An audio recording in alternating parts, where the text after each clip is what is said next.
Our next speaker is Stephen O. Smoot. Stephen is a doctoral candidate in the Department of Semitic and Egyptian Languages and Literatures at the Catholic University of America. He previously earned a master's degree from the University of Toronto in Near and Middle Eastern civilizations with a concentration in Egyptology. He is currently an adjunct instructor of religious education at Brigham Young University and a research associate with B.H. Roberts Foundation. Most importantly, Stephen has recently been married and welcomed a new child into the world. And we, like Sarah, laugh. Stephen will read for us his paper, Abraham the Astronomer. That's pretty good. If I'm laughing, it's out of delirium for the lack of sleep for the last several weeks that we've had. No, actually, Junior is a champ at sleeping. Last night he got 6 hours. You know, that's quite a feat for a 2-month-old. So we're happy. No, thank you. I'm very happy to be here. Thank you for that introduction. I'm relieved because David didn't mention this, but I was his student and his TA many, many years ago when I was an undergrad at BYU. And so if he wanted to, he could have spilled all the dirt, right? I mean, that introduction, but he was very kind and just got the highlights. So great to be with you all here today. We're off to a good start with that interesting paper on the hypocephalus.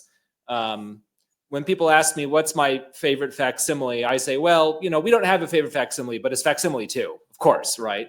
If we had to pick just one.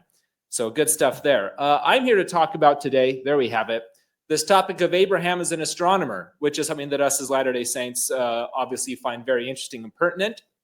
And so what I'd like to do for my presentation today is basically give you a summary of my research that it will be published with the proceedings of this conference, and that I've also recently published elsewhere with a non-Latter-day Saint academic publication. And so we'll see what we can do and what we can discuss. I'm looking forward to hopefully hearing from your feedback and getting some good questions on this. So let's see here. Where do I point? There we go. Okay, so let's quickly sort of lay the groundwork here with what we're talking about when we talk about Abraham as an astronomer. So if you survey the reception of the Abraham story in the biblical world, right, starting in the Second Temple period, so that's right, roughly 539 BC to about 130 AD, about 600 years, what we call the Second Temple period, you discover this widespreadly attested tradition of Abraham as an astronomer. Sometimes he's also an astrologer, right, like in that sort of vein. These traditions obviously parallel our Book of Abraham and the Pearl of Great Price, which is why we Latter-day Saints are interested in this topic and why there's quite a bit of literature on this. So what I want to do today is overview what some of these sources say, and then tie this into what this means for us as Latter-day Saints and what this means for our appreciation and faith in the Book of Abraham, right? I'm only going to focus on the Jewish sources for this because there are Christian and Islamic sources as well. This is a widely attested tradition of Abraham as an astronomer in multiple sources from antiquity going into the Middle Ages. For the purposes of time and focus, though, I'm just going to focus on the Jewish sources, which I think are probably the most pertinent and the most interesting. So that's broadly what we're going to do today for this talk and in my paper. Oh, we got a dead clicker. There we go. Okay, so, right, we turn to our Book of Abraham, Abraham chapter 3. This is Abraham's sort of cosmic vision, right? And it starts out, this chapter, Abraham having what he calls a Urim and Thummim. I don't think that we're talking about the Nephite Urim and Thummim, right? The Nephite interpreters or spectacles. It's some other Syriac, oracular, or divinatory device that Abraham has. This is a common practice in the ancient Near East, divination and receiving oracles using different forms of divination. So whatever it is, however, Joseph Smith renders it or translates it as a Urim and Thummim that Abraham has. And he uses it to communicate with God. And in this revelatory communication, he says that he saw the stars. He sees these great stars. This is where we're introduced to the concept of Kolob, which is said to be the greatest of all, the Kokabim, or all the stars, right? This immediately casts Abraham in this role as an astronomer. We'll talk about facsimile 3 in a minute here, because in facsimile 3, we have this depiction of Abraham teaching astronomy to the Egyptians, right? That's the description Joseph Smith gives to facsimile 3. So it's overt in our Book of Abraham text that Abraham is an astronomer, and it stands out to us specifically with his position of a Urim and Thummim, his revelation on Kolob, and so forth. Right? This is why it stands out to us and is interesting to us as Latter-day Saints. We also have facsimile 2, which Jack just spoke about at length, so I won't get too much into it. But if you read the explanations to facsimile 2, there are astronomical elements to Joseph Smith's explanations, right? So he talks about figures 22 and 23 being these celestial bodies that receive their light from Kolob, for example. Figure 5, this upside-down cow, the Hathor cow, is said to be the sun, right? Interestingly enough, we know that hypocephali were used to some extent as astronomical documents. John Gee has an excellent article on this from an Egyptological perspective, explaining how hypocephali are used as astronomical documents, and they contain overt astronomical features in them. So that ties in. And of course, our facsimile 2 is sort of graphically illustrating the cosmology of Abraham chapter 3, right? So the two tie into each other that way. So this just reinforces, right, our overall emphasis in the Book of Abraham as the patriarch, as an astronomer. And again, why we get interested and fascinated with this as Latter-day Saints. In the Book of Abraham, the Abrahamic astronomy is not just there for its own sake. It's not just an interesting astronomy lesson like you get here at BYU in the Eyring Center, right? Rather, it is tied into these key doctrinal themes of revelation. So Abraham's astronomy in the Book of Abraham is explicitly couched in the terms of him receiving revelation and communication from God. Abraham is taught the divine order, the divine cosmos. You can call it the Kolob cosmology if you want, because it's not just that Abraham looks up and sees all these divine or these celestial bodies, but that is then used to pivot to describe the divine hierarchy of God and premortal spirits, right? With Kolob being the astronomical referent or type or shadow to God, right? Or the one nearest to God and so forth. This is all done to teach the Egyptians. In Abraham 3, God explicitly says, I show these things that you may declare them to the Egyptians when you go down into Egypt. Unfortunately, we never actually get there in the narrative portion of the Book of Abraham. We don't actually get the narrative depiction of Abraham teaching the Egyptians astronomy, but we know that's where they were headed in the narrative because that's what facsimile 3 depicts, right? So we can expect that. And Abraham 3, what we Latter-day Saints love most about it, besides Kolob, right? Everybody has an interesting Kolob theory.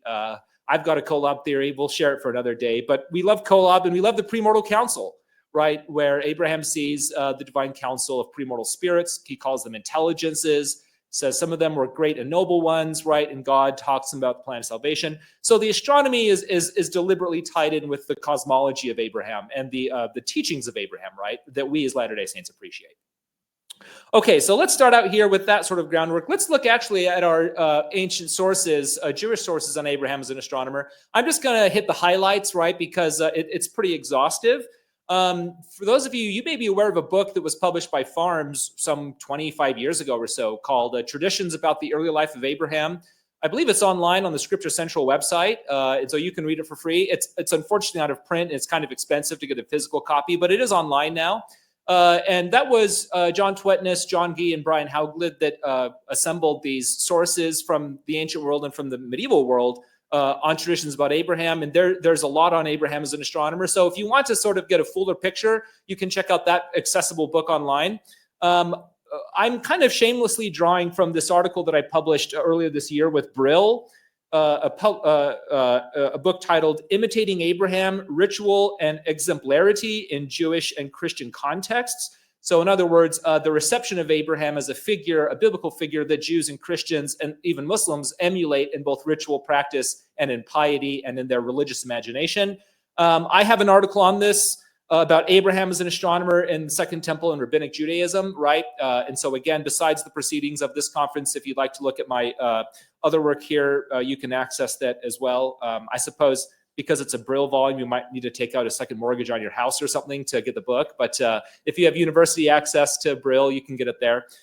So let's run through it, shall we? Actually, when we talk about Abraham as an astronomer, we have to start with the Hebrew Bible itself, because there are three key passages in the Hebrew Bible that our sources from antiquity often are alluding to or quoting or sort of drawing from. The first one is in Genesis 15. This is in the context of the Abrahamic covenant, right? Where God tells Abraham, look towards the heaven and count the stars. And if it were possible for you to count them, that would be like the number of posterity you will have. Abraham is explicitly told to look at the stars, right? In Abraham 15, that's kind of a dead giveaway for sort of setting us up with this idea that Abraham has some kind of astronomical knowledge, the fact that he's presented in this way. But there are other passages as well. So in Genesis 22, this promise is repeated in the context of the Akedah, the binding of Isaac, where again, afterwards, God reaffirms the covenant and says, right, look up to the stars. Your descendants shall be as the stars and as the sand on the seashore. There's also another interesting element at play here, and it's in Genesis chapter 11, where Abraham and his family are said to come from the land of Ur of the Chaldees, Ur Kasdim in Hebrew, right? The reason why that's interesting to us is by the time of, we'll say roughly the time of Jesus, right? But a few centuries leading up to the time of Jesus, by that time, the Chaldeans, who later become sort of the Babylonians, or they become synonymous with the Babylonians, they have the reputation for being astronomers and astrologers, right? In the ancient world, in the Mediterranean world, you look to Babylon as the source of astronomy, horoscopes, astrology, that kind of thing. So if Abraham is coming from the land of the Chaldeans, then in the interpretive tradition of Abraham, you're going to naturally connect this idea that he must be an astronomer if he's coming from the land of astronomers, right?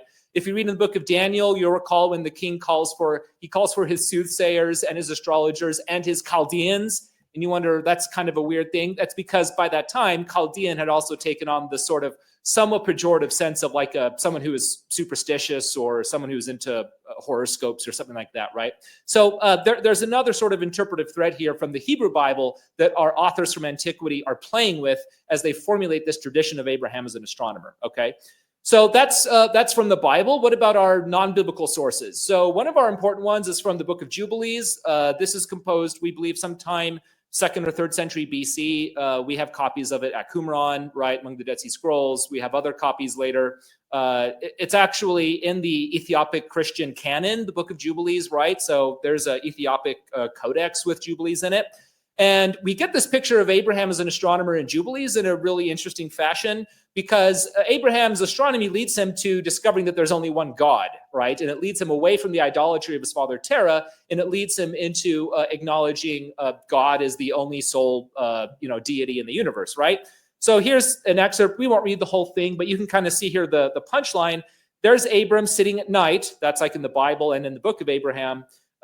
He's observing the stars from evening to dawn in order to see what would be the character of the year with respect to rain. So he's looking at it to sort of forecast when is the rain season going to come along. And within this sort of contemplative mode, the text in Jubilees goes on to say that Abraham discovers, I guess there's only one God out there, right? So I'm not going to worship the idols of my father, Terah. Instead, I'm going to worship the one true God.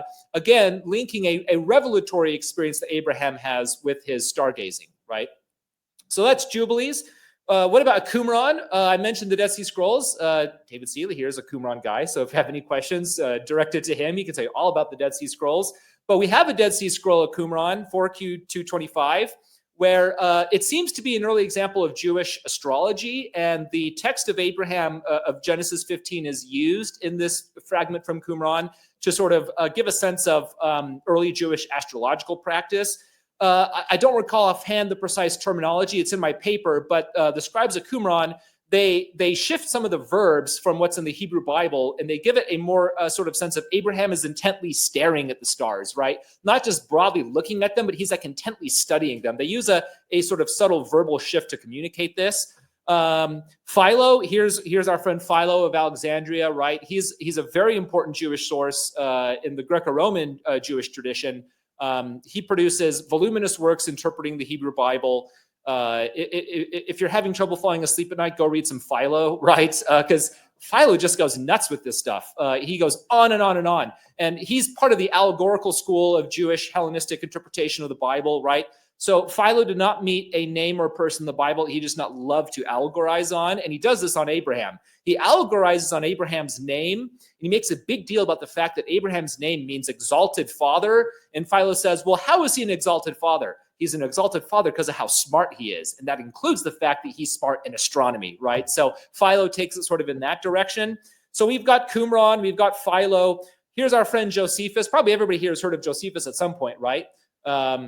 I'm only going to pick on Brother Seeley one more time, but I remember in a class, he told us, if you're ever in Sunday school and you need to like sort of say something to get away with it, like a speculative doctrine or belief or whatever, just say, well, in Josephus, it says this. And everybody knows Josephus. Nobody's ever actually read Josephus, so they'll kind of believe you, right? So, oh, well, in Josephus, it says this. You can get away with murder in Sunday school that way, right?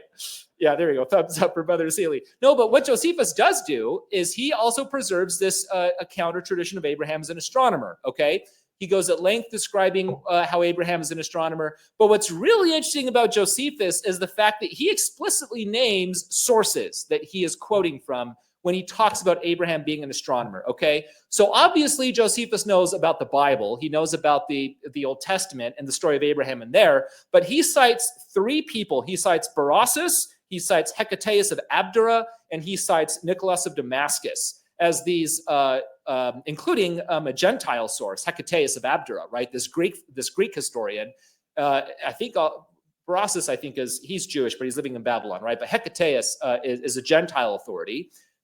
They are saying that they have traditions of Abraham being, quote, skilled in the celestial science, right? This is significant for me because it indicates that besides the Bible, the sources from the Second Temple period, they are claiming that there are other non-extant traditions of Abraham as an astronomer, okay?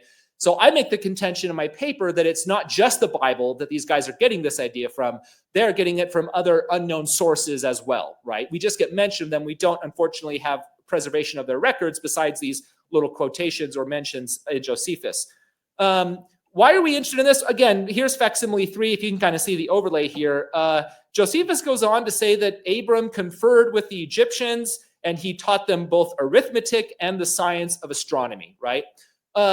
We won't get into it here. I touch on it in my paper.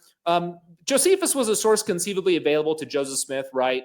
We know Oliver Cowdery is quoting, and other Latter-day Saints are quoting Josephus. Hiram Smith reads Josephus in Carthage right before the martyrdom. So conceivably, some might say, well, this is where Joseph Smith got the idea of Abraham as an astronomer. It's actually more complicated than that. Lincoln Blumell here at BYU has done some great work discussing the reception of Josephus among Latter-day Saints. For one thing, the book of Abraham doesn't say that Abraham taught astronomy to the Egyptians. It says it taught him to Pharaoh and his court. That's not what Josephus says. Josephus says he just taught it broadly to the Egyptians. So there are some subtle differences there you have to be aware of, right? But Josephus is one of our important sources that we also get preserving this tradition, okay? So that's sort of the Second Temple Greco-Roman material that we have discussing Abraham as astronomer. If we go into the Rabbinic period, and I see Avram Shannon up there is smiling, any questions about the rabbis, I defer to Rabbi Shannon up there at the back of the room. He's our expert in rabbinics here in the room. But the rabbis, they also preserve this tradition of Abraham as an astronomer, and they elaborate on it. And it becomes a somewhat prominent, important theme in the Talmud and in other rabbinic Jewish writings where they discuss this idea. So again, we're just going to hit some of the highlights here. So in the Talmud, for example, we have tractates that overtly describe Abraham as being an astronomer, or even more specifically, an astrologer. And I'll show you an example, right? By the way, I should mention these two terms in antiquity get conflated. Today, we sort of imagine astronomy as like, this is a scientific academic study of the heavens. And astrology is kind of the pseudoscience, pop stuff that you get in the newspaper, like horoscopes or things like that. Astrology is typically regarded as a pseudoscience and astronomy as a real science. That distinction was not made in antiquity. The two overlapped indistinguishably pretty much until like the Enlightenment, right? So just be aware, you get interchangeable use of these terms and these sources. So I put Bereshit Rabbah there a little early. That's from the Midrash. We'll talk about the Midrash in a minute here. But let's look at the Talmud for a second, right? So this is like sort of the classic tractate Shabbat 156a, where Abraham is wondering, God, why can't I have children, right? This is a theme in the Hebrew Bible account, Abraham and Sarah's infertility. So the quote is, Abraham said to God, Master of eternity, I have consulted my astrological chart, and I am not fit to bear a son. So according to this, Abraham came to this idea that, well, I must be infertile because I have a bad astrological sign, right? And God in response says, get out of your astrology, emerge or come forth from your astrology. There is no constellation for Israel. What are you thinking, right? So God has to kind of awaken Abraham from his... Now, the Talmud doesn't condemn Abraham for being an astrologer, right? It says that he was perhaps misguided in thinking this was why, but it never like gets mad at him for that. It takes for granted that he's an astrologer, right? By the way, the word for constellation, Rabbinic Hebrew, is a mazel, as in mazel tov, right? Like a good star, fortunate star, right? Literally. So constellation stars, this is on the minds of the rabbis into early and late antiquity, right? We also have, this is a fun one for us as Latter-day Saints, tractate Baba Batra, where it says explicitly, astrology was in our father Abraham's heart, so that all the kings from the east and the west would arise early to his door seeking consultations on their astrological charts. Now, what's interesting about this is, and if you know what the Talmud is, and you know this chain of sort of rabbinic tradition, it's a long line of Rabbi so-and-so says in the name of Rabbi so-and-so, in the name of Rabbi so-and-so, that this thing, right? And so you get the sort of chain of custody of these traditions. And some of the rabbinical commentary on this tractate, right? So Rabbi Shimon, Rabbi Simon, right? He says that, well, Abraham had a precious stone. He calls it an even tovah, right? He has this precious stone that Abraham used to heal the sick, and that he also used in this astrological context. We as Latter-day Saints, right, we should have alarm bells ringing off in our heads when we hear a tradition of Abraham having a precious stone that he uses for astrology and other divine purposes, right? So that's very interesting. I mentioned the Midrash, Bereshit Rabbah, right, one of these Midrashic expansions on the text of Genesis. Again, there's little subtle technical changes in the vocabulary that the Midrash and the rabbis will use, playing off of the text of Genesis to sort of expand on it. So in one instance in the Midrash, it says that Abraham wasn't standing from below looking up at the stars, but rather God took him outside of the firmament, right? The domed ceiling of the heavens where the stars are implanted. He took him outside of the firmament and he was looking down on it from above. Right. And they have sort of clever ways where they work with the Hebrew to arrive at that conclusion. But in the Midrash, Abraham is an astronomer. There's several Midrashic texts that sort of elaborate on this. We're going to look at the Zohar. This is an interesting text. It's very roughly, for those who aren't aware of the Zohar, it's one of the preeminent works of sort of medieval Jewish mysticism, right there next to the Kabbalah. It gets quoted a lot in this context of the tradition of Jewish mysticism.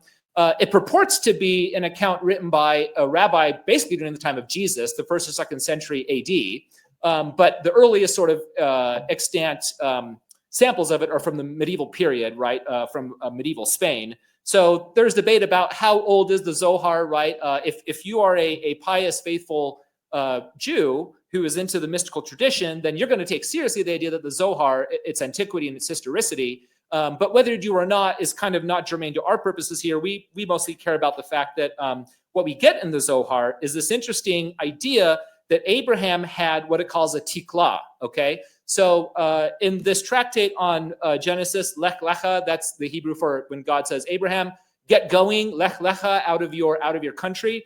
They expand on this, and the Zohar does, and it says that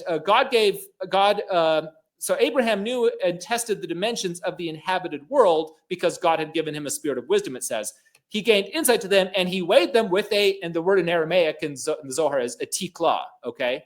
What is a tikla example? Well, first of all, it goes on to say that this also included both earthly dimensions, like the dimensions of the world, but also heavenly powers. And so the translator of the Zohar, Daniel Matt, basically says what this tractate is saying is that Abraham knew the entire hierarchy of heavenly powers. Again, that should send some alarm bells off in our minds with Abraham 3, right? So what is a tikla exactly? Well, we don't know for sure because it's a neologism in the Zohar. We know where it derives from. It derives from the Aramaic root meaning to weigh something or to like put something in a balance. You remember our book of Daniel, the feast of Belshazzar, right? The finger writes on the wall, many tekel ufarshin, right? That's that same word in Aramaic. You've been weighed in the balance and found wanting, okay? So what is this device, this instrument that Abraham has? Some of the astronomers, some of the commentators on the Zohar think it's an astrolabe. Everybody know what an astrolabe is, right? It's this basically an instrument that's used to sort of track star movements. You can use it to navigate. You can use it to sort of predict weather patterns or so forth.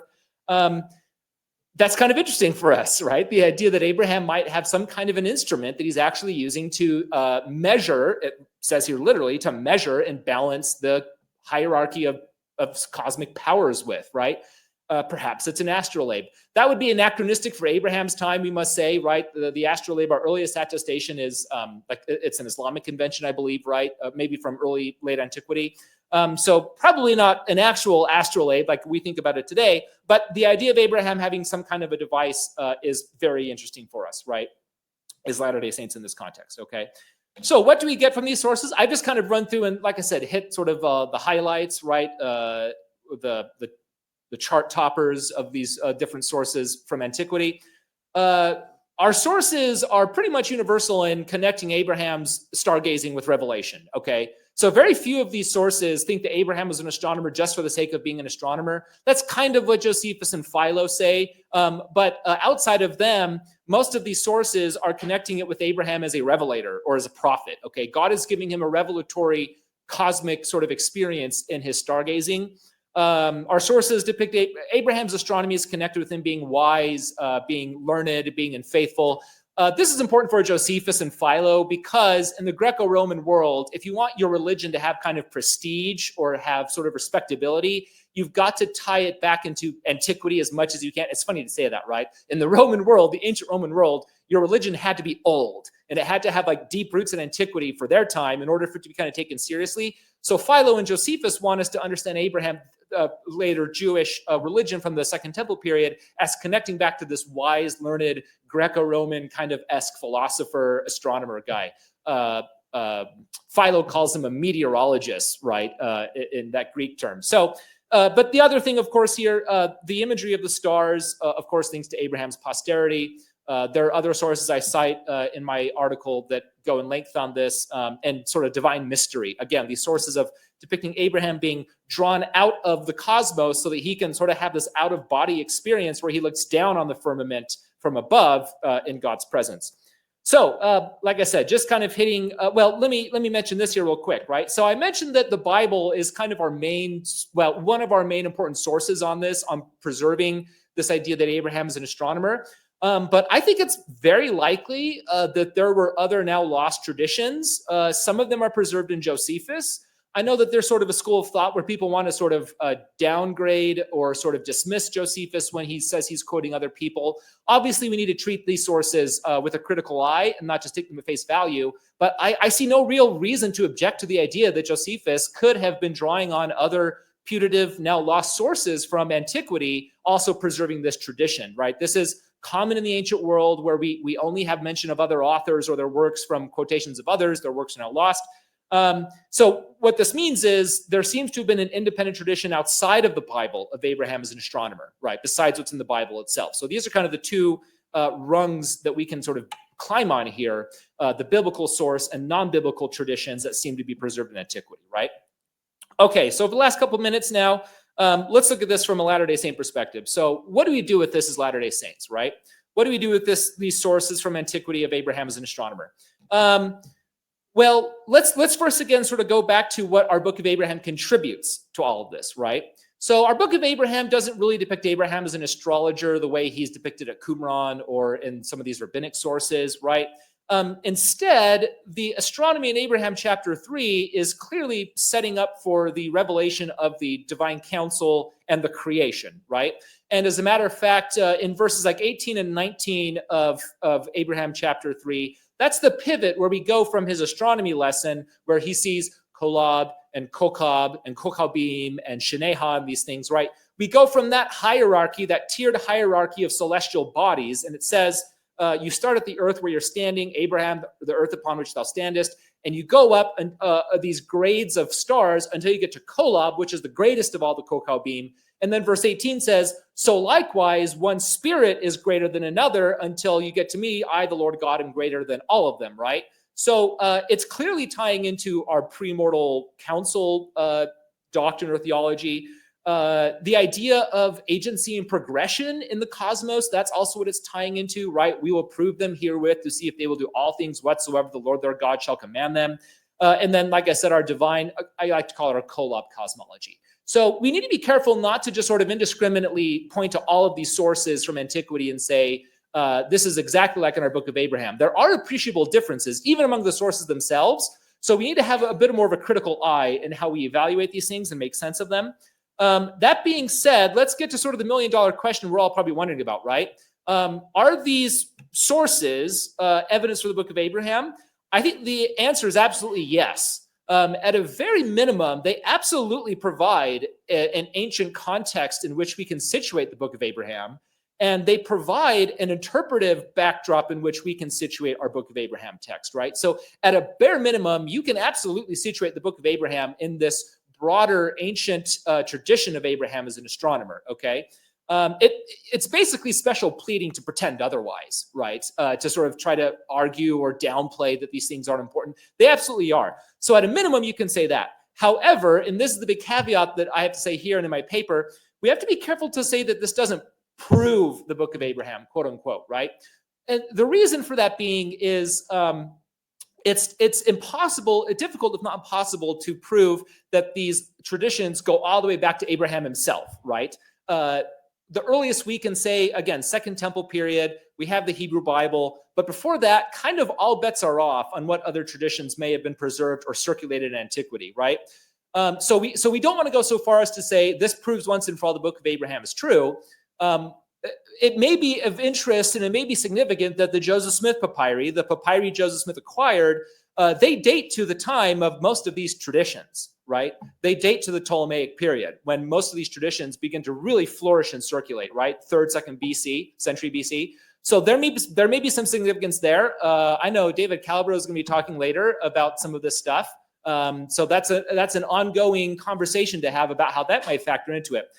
So I hope, to be the nuance bro here, I hope that, like we can appreciate, look, we don't want to get ahead of ourselves and say, oh, this proves the Book of Abraham. On the other hand, it absolutely is evidence for it. And it's a excellent ancient context in which we can situate the Book of Abraham. And it is a great sort of interpretive context or background in which we can kind of appreciate the Book of Abraham. So just to conclude, and then I think we'll have some questions, I suppose.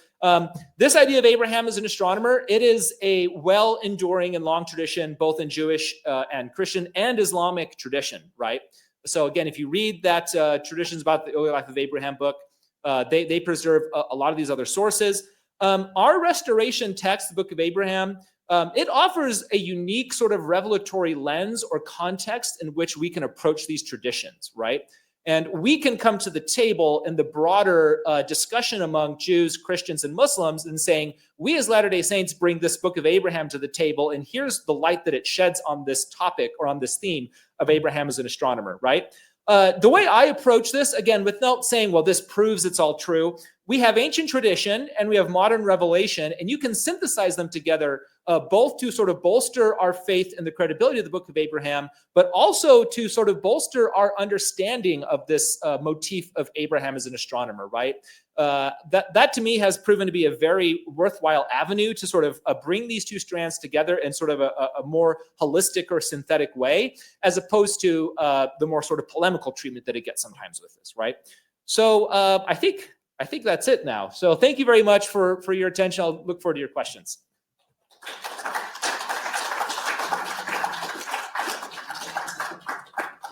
So if you have questions, send them. First question, seeing this hypocephalus teaches temple symbolism and the plan of salvation, what can this tell us about ancient Egypt in terms of their proximity to the truth? Yeah.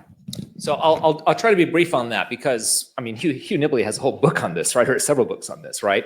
So my approach to the facsimiles, sort of my operating approach to facsimiles is to do this. So we have an Egyptian context for these Egyptian icons, right? These vignettes, these illustrations that come from these papyri.